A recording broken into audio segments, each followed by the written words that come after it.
అవునమ్మా తల్లి.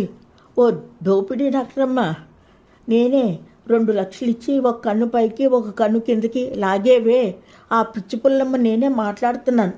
ఒక్క నిమిషంలో మీ కళ్ళ కింద బ్యాగులు మాయం, 60లో మీ వయసు 30లోకి దూకుతుంది అంటూ ప్రకటనలు ఇచ్చి మాలాంటి పిచ్చి మానవకాలను కూర్చోబెట్టి కమకమ్మగా కబుర్లతోటి కాగితం మీద బొమ్మలేసి మరి చూపించి ముఖం మీద ముడతలు, కళ్ళ కింద బ్యాగులు తీసేస్తాను, గంట పని, బల్ల మీద నుండి చెంగుని దూకి చెంగుని గెంతుకుంటూ మీరింటికి చేరితే మీ మనవాళ్ళు ఉన్నారే వాళ్ళు చూసి నీ వయసు 60నా, కథలు చెప్పకమ్మమ్మ, అమ్మ నీకు అమ్మమ్మలా ఉందా అంటారు అని నమ్మబలికి చదువు సంజలు లేని అంతగా లేని మా లాంటి వాళ్ళని చెప్తే బ్యాగులు కాదు కదా కళ్ళ కింద బస్తాలు వచ్చాయి, ఒకటి పైకి ఒకటి కిందకిను.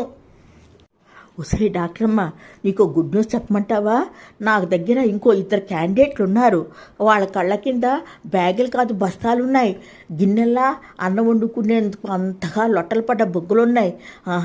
ఒక 5-6 లక్షలు తెమ్మంటావా? ఎంత తెమ్మంటావు? పింజారిదానా, ఎంత మోసమా దగులుబాజీ. మానవ హక్కుల వాళ్ళకి రిపోర్ట్ ఇస్తాను. దొంగ దోపిడీ డాక్టరమ్మ.